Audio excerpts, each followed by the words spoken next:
세계 1위를 자랑하는 아마존 웹 서비스, 즉 AWS의 클라우드 서비스가 지난달 중단되면서 국내 고객사와 또 이용자들이 많은 불편을 겪었습니다. 하지만 그 클라우드 서버 장애 사고의 자체 충격보다도 아마존 웹 서비스 측의 무책임한 대응이 더 논란이 됐었는데요. 특히 내년부터 금융 분야의 클라우드 서비스 이용 제한이 풀리면 외산 클라우드에 대한 우리 정부의 관리 감독이 어려울 수도 있다는 우려의 시선도 나옵니다. 오늘은 이 내용을 좀 취재 기자와 자세하게 이야기 나눠보도록 하겠습니다. 자, 고장석 기자, 일단 아마존 웹 서비스가 뭔지 설명해 주실까요? 네, 일단 아마존 웹 서비스는 미국 아마존이 서비스하는 대표적인 퍼블릭 클라우드입니다. 일종의 서버를 빌려주는 서비스라고 볼 수 있는데요. 기존의 물리적인 서버나 아니면 데이터 센터보다 저렴하게 인터넷 기반 저장 공간을 구축할 수 있습니다. 그래서 데이터 센터나 서버 구축, 운용 비용을 이제 절감하려는 기업들이 아마존 웹 서비스를 많이 이용하고 있는데요. 여러 기능을 이제 기업에서 활용할 수 있는 API의 형태로 제공하기도 하고 그래서 편리한 점이 굉장히 많습니다. 아마존의 전 세계 시장 점유율은 51.8%로 1위를 차지하고 있고요. 국내에서는 업계 추정치마다 조금씩 다른데 70%에서 한 90% 정도까지 점유율이 차이가 납니다. 국내 매출 규모는 약 7천억 원 정도로 파악이 되고 있고요. 아마존이 직접 밝힌 국내 주요 파트너사만 해도 74개 정도 되는데 신한은행, 삼성전자, LG전자, 카카오, 넥슨 등 국내 업체들이 대표적입니다.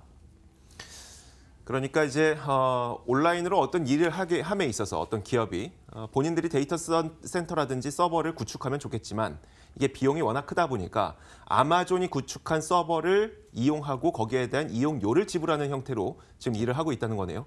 그중에서 아마존이 차지하고 있는 비율이 50%라고 하니까 국내 100개 기업이 온라인 관련 그 업무를 하고 있다면 50개 기업 정도는 아마존에서 빌려 쓰고 있다는 얘기고요.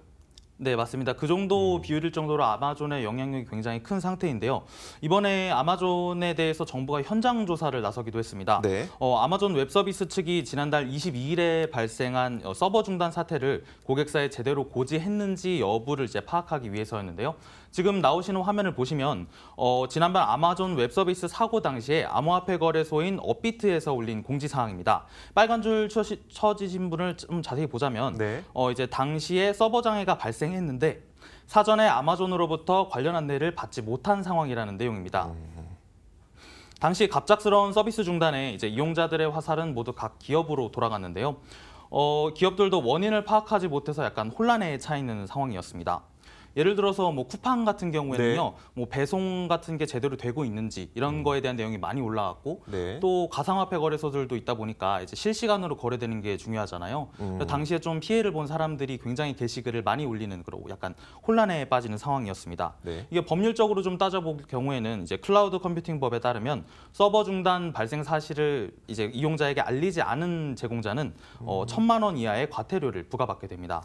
사실 소비자 입장에서는 제대로 배송도 받지 못했었고 중간중간 시스템이 먹통이 되어서 좀 여러 가지 불편을 겪었을 텐데 거기에 대해서 과태료가 1,000만 원이다. 그러면 일단 굉장히 작게 느껴지거든요.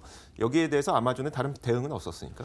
네, 일단 아마존 측은 서비스 중단 발생 사실 자체를 대시보드를 통해서 알렸다고 주장하고 있습니다. 이 대시보드라는 게 뭐냐면요, 아마존 서버의 상태를 이렇게 실시간으로 알려주는 그런 상황판 같은 사이트입니다.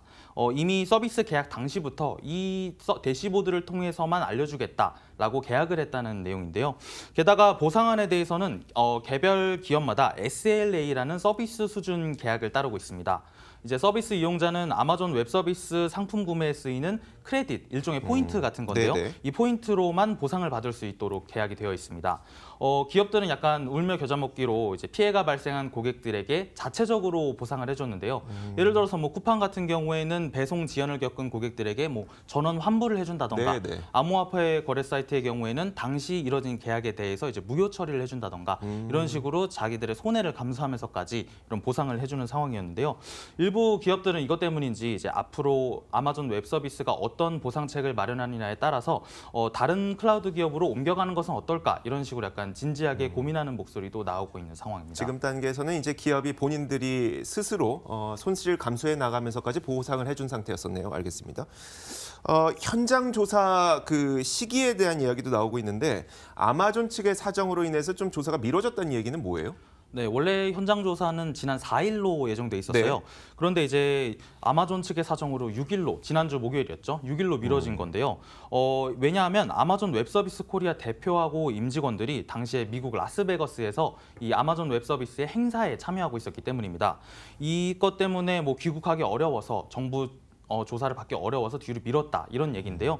사실 정부에서는 이 조사 일주일 전에 이미 공문을 보내놓은 상태였거든요. 네, 네. 근데 이미 일주일 전에 공문을 보내놨는데 들어왔었어야죠. 행사 때문에 이거를 참여하지 못한다, 네. 조사를 받지 못하겠다라는 것은 약간 배짱이 아니냐, 약간 이런 식의 업계에서는 우려 섞인 뭐 걱정의 시선도 좀 있었습니다. 또 게다가 아마존 웹서비스는 최근 아마존 웹서비스 코리아의 이런 대관 담당으로 네. 김영훈 전 한국클라우드산업협회 부회장을 영입을 했는데요. 이분은 사실 전 국회의원 보좌관으로도 활약을 많이 하셨었고요. 네. 뭐 여러 기업들에서 이제 대관 담당으로 업무를 하시던 분인데 갑작스럽게 이제 아마존에 12월 중순부터 출근을 하시게 됐습니다. 정확히는 이분이 정책 협력 담당이라는 것으로 영입이 되셨는데 정부와 아마존 사이의 소통 창구 역할을 한다고 보시면 되겠고요. 이 김 전 부회장은 아마 이 아마존 관련 사건 전에 한 네. 2년 전부터 영입이 얘기가 계속 나왔었다 이런 식으로 말씀을 하시긴 하는데 이미 업계에서는 이 김 부회장을 영입해서 정부의 이런 맞불을 놓는 게 아니냐 약간 이런 관측도 나오고 있는 상황입니다. 사실 내년부터는 이제 그 개인 정보를 이용할 수 있는 길도 조금 크게 열리게 되세요. 이제 보안에 대한 소비자들 그리고 기업들의 불안감이 커지게 되는데 지금 이렇게 아마존 웹 서비스에서 발생했던 불통 문제들 이런 것들이 보안으로 또 확산되지 않을까 이런 우려도 있어요. 네, 맞습니다.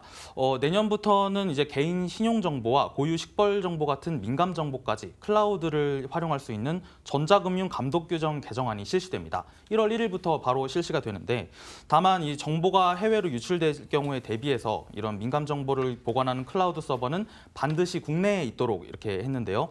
하지만 클라우드 서버를 관리하는 주체가 해외에 있을 경우에 대한 설치 규정이 없는 상황입니다. 그래서 원격으로 해외에서 접속해서 정보를 열람해도 이것에 대한 막을 방법이 없는 거죠. 네. 이 아마존 웹서비스의 경우에도 뭐 한국 지역을 호주 쪽에서 관리하고 있다 이런 얘기가 나오고 있고요.